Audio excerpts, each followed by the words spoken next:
dans quelques instants Patrick Montel, journaliste sportif que vous connaissez, mais nous sommes également avec Michel Maffezoli parce que nous avons beaucoup ce matin d'actualité. Les lumières sont éteintes au Grand Orient, vous avez été maçon, vous avez démissionné parce que vous ne vous y retrouvez plus d'une certaine manière. Et ce qui est étonnant, parce que c'est un endroit de tolérance, a priori, le Grand Orient, vous écrivez, vous avez parlé avec Éric Zemmour, vous avez discuté avec lui, on vous l'a reproché en interne, et vous dites un totalitarisme se présentant comme un moralisme de bon ton. Mais il n'y a pas que le Grand Orient, hein. Le totalitarisme qui se présente comme un moralisme de bon ton, c'est quasiment une définition des médias et de toute la société française que vous donnez là, et c'est vrai que manifestement le Grand Orient est tombé dans ce piège. Oui, bien sûr, mais vous savez, quand j'ai écrit ma thèse d'État, c'était en 1978, je parlais déjà d'un totalitarisme doux qui allait arriver. Il se réalise aussi au Grand Orient, mais c'est un problème sociétal actuellement, en général. Le totalitarisme doux, c'est quand on veut tout contrôler. Vous voyez, j'étais gêné depuis tout à l'heure, je n'avais pas envie de parler, parce que dans le fond, que ce soit Zemmour, que ce soit l'abaya, que ce soit l'inceste, me dérange énormément le contrôle qui se fait sur tout. Vous avez peur de parler ? Pardon ? Vous avez peur de... J'ai peur de ce contrôle-là. Oui.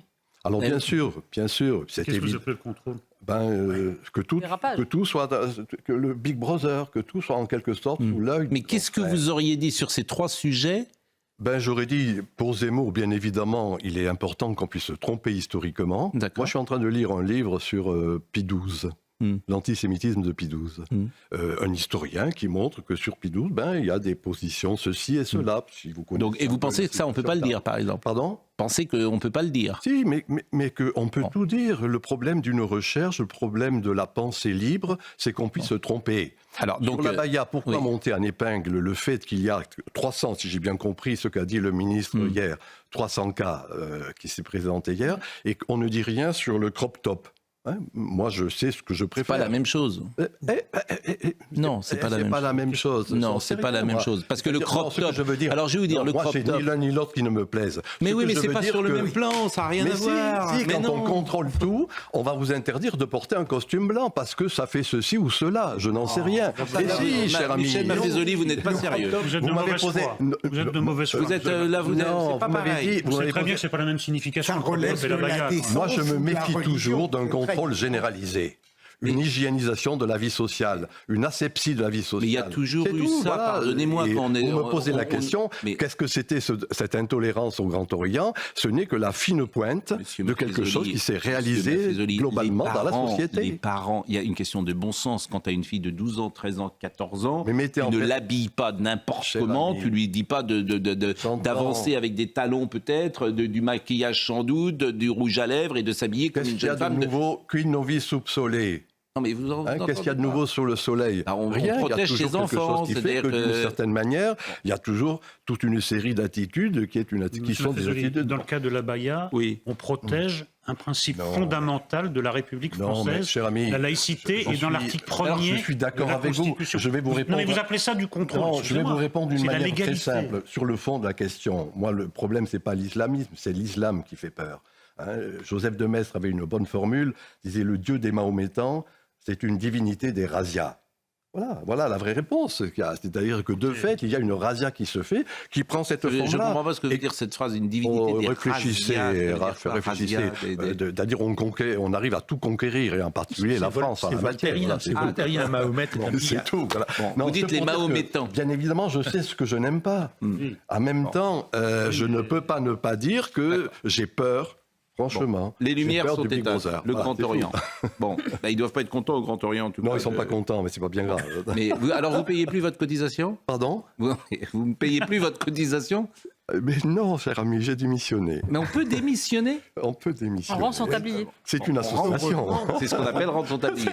Parce qu'elle est tablier, bon. Alors comment voilà, on dit mon bien-aimé frère, c'est comme ça qu'on dit ? Ne dites comme vous voulez. Non, mais je ne sais pas, moi. Nous sommes tous frères. Vous pouvez me dire, monsieur le professeur aussi. Oui, maître. Bon, je remercie. Vous me proposez. Mais s'il vous plaît, soyez. Je vais donner des explications à M. Maffezoli qui ne sait pas qui est Patrick Montel. Oui, parce qu'il vit dans sa grotte, M. Maffezoli. C'est un intellectuel, il a que des livres autour de lui et il sort de temps en temps avec son costume. Avoir des livres et connaître Montel, pardonnez-moi. Vous faites du sport ? Jamais. Alors je commence à comprendre beaucoup de choses. Franchement. Mais vous avez vu ma bibliothèque, elle est grande quand même. Elle est magnifique. Mais pourquoi vous n'avez jamais fait de sport de votre vie?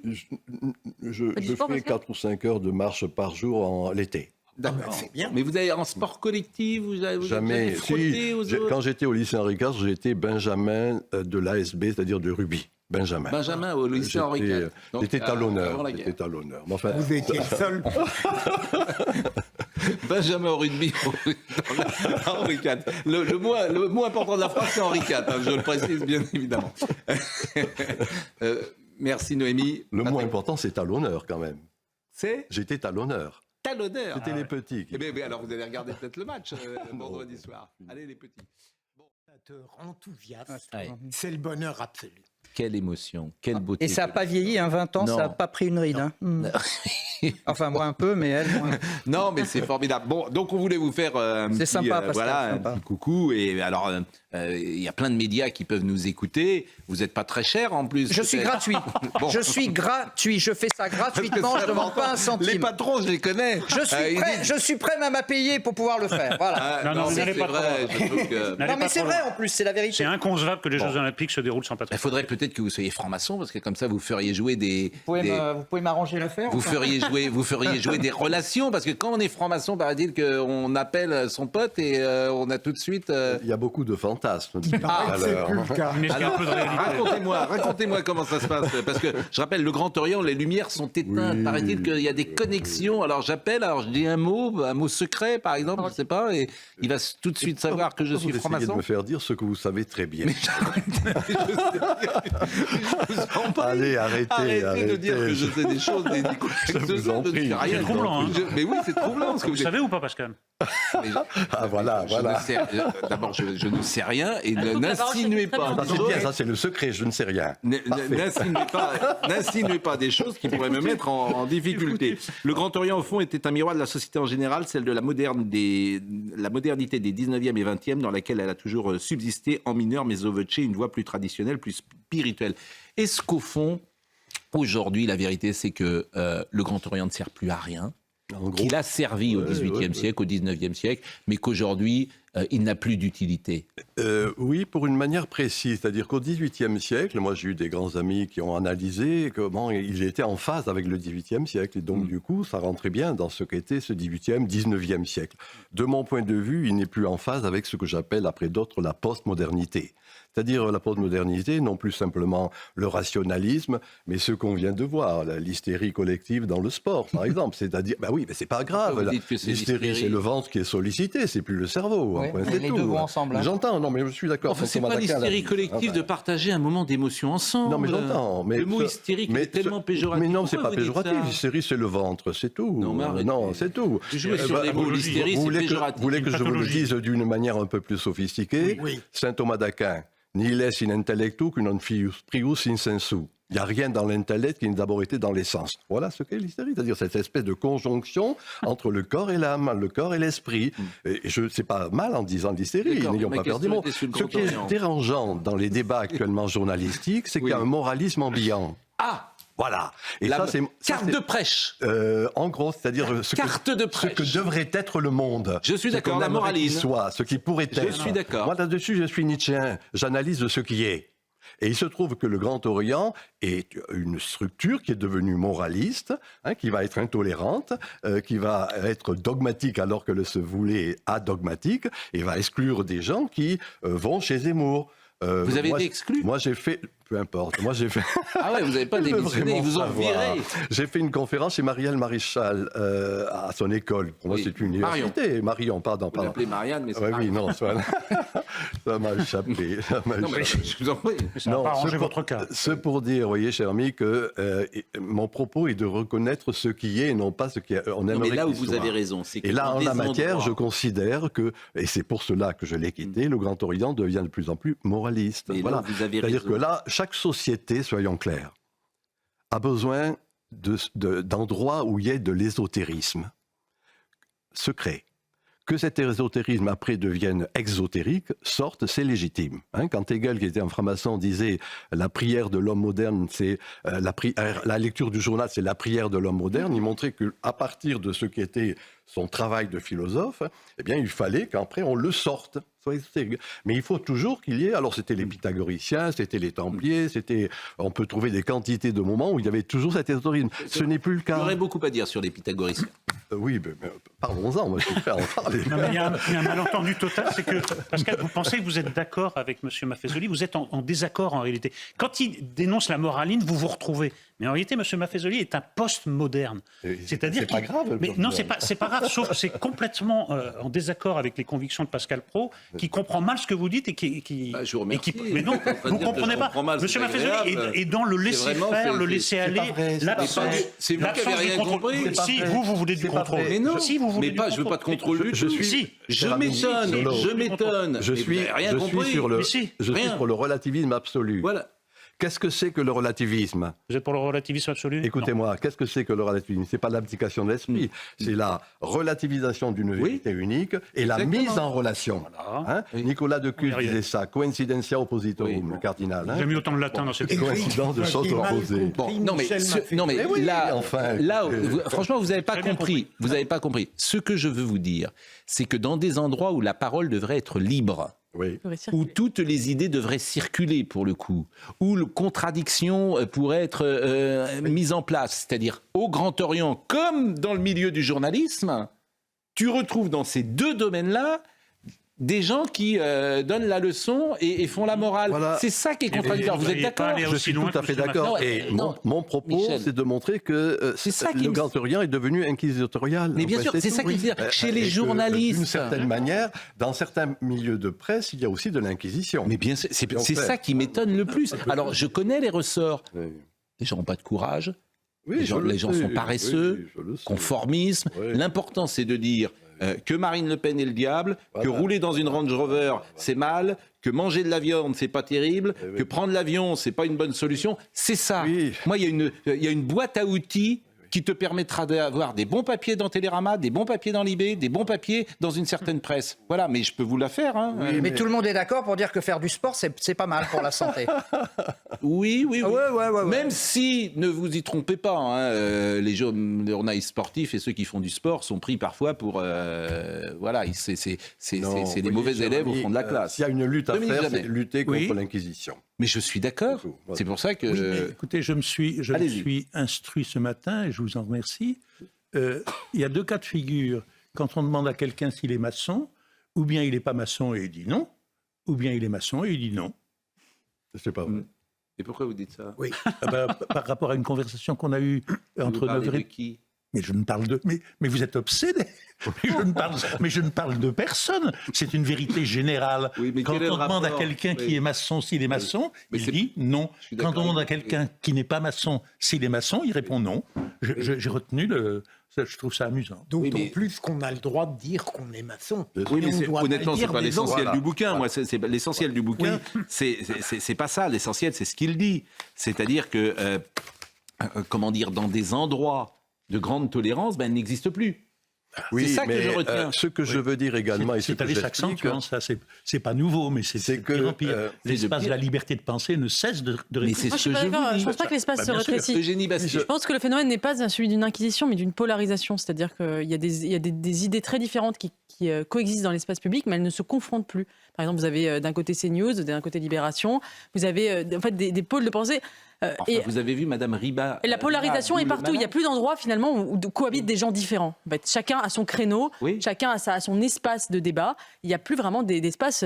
Mais même sur le service public, par exemple, vous n'avez plus de grandes émissions type Ce soir où j'avais, par exemple, vous avez des confrontations d'opinions vraiment radicalement différentes. Il y a des gens qui n'ont pas le droit de venir mais je pense quand même que dans l'espace public médiatique, on est plus libre aujourd'hui qu'on l'était il y a 10 ou 20 ans. On peut dire des choses dont on ne parlait pas, pardon. Je ne crois pas. Sur cette chaîne, on peut dire quand même des choses qu'on ne pouvait pas dire il y a 10 ou 15 ans. Oui, vous avez raison. Mais simplement, il n'y a plus de confrontation, il n'y a plus de gens pas d'accord, de moins en moins en tout cas de gens pas d'accord, qui débattent ensemble dans un espace commun. C'est ça, c'est la polarisation, le drame. Puis-je dire un mot là-dessus, cher ami ? Vous disiez qu'au XVIIIe, c'était en effet un accord avec la société. Pour Elle moi, la faisait avancer. le problème, c'est que justement, elle n'est plus en phase avec la société, en particulier les jeunes générations. Je rappelle ce désir spirituel, les pèlerinages de Chartres, les journées mondiales de la jeunesse, peu importe. On a des kilos d'indices qui montrent qu'il y a là un désir du spirituel, et ils sont restés sur une conception purement rationaliste. Oui, Voilà mais ce qui me c'est paraît très intéressant ce que vous dites. Par exemple, ce jeune homme qui est intervenu dans le parc d'Annecy, il a été caricaturé. Par exemple. Ah oui. oui. Pourquoi ? Par exemple. Parce qu'il est simplement catholique. Exactement. Prenons également, moi je trouve ça très choquant, les parents d'Émile. Oui. Émile, ce petit garçon qui a disparu. Vous avez toute une presse qui parle de l'engagement religieux des parents d'Émile. Quel est le rapport ? Quel est le rapport On avec... est même dans une forme de Tout dérision. simplement. Bien sûr, Tout on se simplement, moque. là. Alors les catholiques, on a le droit de se moquer d'eux. Absolument, les catholiques. mais On a le droit de les prendre pour des ringards, pour se moquer de d'eux, dérision et d'insinuation. et d'insinuation. Je fais une page où je fais un rapport entre le Grand Orient et l'Église catholique, conciliaire, pas traditionnelle, qui justement sont restés, ont appliqué les injonctions, par exemple, dans la pseudo-pandémie qui a eu lieu ces 3 dernières années, et d'une manière comme ça, un peu abstraite et très politiste en la matière. Bien sûr. Alors que ces jeunes générations ne se reconnaissent plus dans ces injonctions. Voilà ce que je veux dire. Oui, alors, et elles vont sont- insister, je dis, sur une dimension traditionnelle du sacré. Il n'y a pas de jeunes francs-maçons, ça n'existe pas. Pardon ? Des jeunes francs-maçons, en tout cas, moi, Alors, j'en ai j'explique jamais dans mon croisé. livre, madame, que 65% des jeunes francs-maçons qui rentrent au Grand Orient ne terminent pas l'année. Ouais. Vous voyez, donc ça veut dire ce que ça veut dire. Et j'ai un chapitre qui s'appelle 50 nuances de gris. Oui, Montre bien ce qu'il en est, en quelque sorte. Bon, puis-je rappeler ici d'une manière anecdotique qu'il est fréquent... D'avoir le droit de Voilà. parler. Vous parlez de Jean-Luc Mélenchon. Puis-je rappeler ici d'une manière anecdotique qu'il est fréquent que les instances dirigeantes du Grand Orient condamnent ce qu'elles nomment les dérives d'extrême droite de tel ou tel de ses membres. Mais il est également important de noter que Jean-Luc Mélenchon, membre de cette obédience depuis 1983, a été menacé de suspension le 26 octobre 2018 pour ses prises de position que le Conseil de l'Ordre a considérées à 30 voix pour, 3 contre, comme contrevenant au respect de la République et d'autres qualificatifs de la même eau. Même si, pour vice de forme, il est apparu que cette demande n'a pas pu aboutir, etc. Donc Jean-Luc Mélenchon, il est toujours frère. Ça demande de lui. Vous êtes gonflé, c'est vous qui l'écrivez. Il n'a pas Je veux dire, On n'a pas- mais vous l'écrivez. Il n'y est plus. Ah, bon, Il a démissionné. il a démissionné. Tout le monde démissionne de votre organisation. S'il a démissionné Oui, parce comme que vous, ça veut voyez, dire qu'il vous était connaissez général. la formule de Churchill, hein, je ne crois aux statistiques que celles que j'ai falsifiées. Et en la matière, les 55 000 qui sont annoncés au Grand Orient, il faut les diminuer d'un tiers ou de 2 tiers peut-être. Bon, vous écrivez et également en utilisant le proverbe chinois « le poisson pourri par la tête », je veux rendre attentif au fait que c'est une élite en faillite qui, au nom d'une pseudo-démocratie, impose dans les assemblées, convents et diverses instances régionales des lois, injonctions, éléments de langage politiquement corrects, rendant leur obédience de plus en plus déphasée avec la réalité des choses. Là, vous parlez, non pas de la société française, vous parlez... Je parle de la technobureaucratie que j'appelle une bureaucratie diabolique. Mais de la société française ou du Non, Grand non, Orient du Grand Orient. Du Grand Orient, nous sommes d'accord. Mais ce n'est qu'une duplication de la société française, soyons Oui. clairs. Le grand maître actuel est un grand syndicaliste, ça dit bien tout ce que veut dire, hein. C'est-à-dire, dans le fond, dès le moment où le parti politique, les syndicats ont perdu de leur force, eh bien, c'est cette association qui est en train de prendre en quelque sorte le relais. C'est ce que j'analyse. Bon. Bah, écoutez, alors, mais il y a d'autres. Là, il y a le Grand Orient, mais il y a la Grande Loge de France. Alors, Est-ce qu'il y a d'autres Justement, je montre que d'autres courants qui sont obédiences, plus efficaces? Moi, je connais des quantités de jeunes étudiants qui sont entrés en maçonnerie, pas au Grand Orient, mais qui vont rentrer dans des loges plus spirituelles. Des obédiences plus spirituelles. Sur lesquels on peut réfléchir, pourquoi pas sur, On peut rester, oui, sur laquelle continue à rester le trésor caché, qui est un trésor ésotérique. Bon, et comment les gens sont approchés, par exemple, si monsieur, je ne sais pas, si Patrick Montel, quelqu'un vient vers lui. Si vous pouvez m'avoir la crête, je signe. Hein. Vous avez été, par exemple, est-ce que l'un de vous a été approché autour de ce... Oui. vous avez été- Souvent demandé. Voilà, et vous avez Oui, moi dit non. aussi, oui. J'ai toujours dit non. Et vous? Oui, par un frère. Vous avez dit Il m'a non? proposé, j'ai dit non. Et Mais j'ai eu le vous-même, grand- Moi, jamais. jamais. Ça J'ai se eu voit le que je suis grand pas bonheur, forcément Et réceptive. Dominique? Oui, oui, deux Ce ou genre trois de fois. proposition. Bon. Je n'ai pas Et donné suite. c'est mixte ou pas aujourd'hui le Grand Orient? Malheureusement, c'est mixte, oui. Pourquoi malheureusement? Pourquoi malheureusement? Parce que je considère qu'il est important qu'il y ait, puis-je le dire en allemand pour éviter de dire des bêtises, Non. Weihnachtsrat, Männerbund. Il y a des lieux de conseil de femmes et des Männerbund, Oh là là. des ligues d'hommes. Oh là là. Non, mais Anthropologiquement, vous allez réfléchir à ce que j'ai dit tout à l'heure, parce que Là, vous allez vous voir. êtes, non, Vous allez mais voir que- anthropologiquement, que vous je n'êtes pense que pas c'est d'accord, important en réalité. qu'il y ait des séparations. Mais, Voilà. enfin, c'est effrayant ce que vous dites. Mais c'est effrayant. C'est ce qui est, cher ami. Vous avez compris que je ne Non, dis mais pas Pascal, ce que devrait réfléchissez. être le monde. Mais Mais il a le droit de le penser. Et vous avez le droit de le penser, mais qu'est-ce C'est pas qui fait infamant, que ce serait plus efficace si les femmes réfléchissent ensemble et si les hommes C'est réfléchissent ceux qui ensemble? existent, cher ami, ceux qui existent. Il y a des quantités pas issu de la- d'obédience. Dès qu'il y a la entre nous. possibilité d'un désir, c'est le désordre. Mais voilà. Dès que comment? Dès qu'il y a la possibilité d'un désir dans une assemblée Oui. comme la franc-maçonnerie, c'est du désordre. Oui, oui, moi je Non, mais suis pour parlez pour le... vous, peut-être parce que vous Voyez, êtes Très sensible. enclin Non, mais moi, à j'aime des beaucoup- pulsions. Cher ami, ce que vous venez Moi, de j'aime dire. beaucoup On dit les sœurs, on dit J'ai fait beaucoup Oui, de on les dit conférences francs-maçons. devant, Des j'ai sœurs. fait beaucoup de conférences devant la franc-maçonnerie Oui. et j'adore cette tentative désespérée de faire l'humain meilleur qu'il n'est. Voilà, c'est ça qui est Et dangereux, ce que c'est j'appelais un le... échec à chaque C'est fois. ce que j'appelais le moralisme. Oui, faire l'humain meilleur qu'il est en éliminant les femmes. Ouais, c'est intéressant. Non, mais j'ai pas Non, dit c'est ça. Vous voyez comme il s'habille. Non, c'est très intéressant. Vraiment, Ça, c'est la Vous grande savez, nature. c'est un programme qui est Bon, ambitieux. écoutez, en tout cas, mais, non, d'abord, on aime vous recevoir. Je vous êtes gentil. avez vu que je ne vous ai pas fait parler d'Emmanuel Macron aujourd'hui. Pas aujourd'hui, ne me faites pas dire des bêtises. Hein. Bah, vous avez dit toute seule parfois, Après, mais il ma vous femme recevait, il vous reçoit plus. Après, ma femme me critique quand je sors de votre émission. Ça Parce fait- que, oui, ça fait mais parce que vous 54 ans que je devriez. vis avec elle, donc... Moi, je pense que vous devriez mettre une séparation entre votre femme et vous, prendre Oui, deux ça, mais je le appartements, pense vous voyez. aussi, oui, je- oui. je- Parler en latin, en allemand. Elle parle allemand très bien, oui.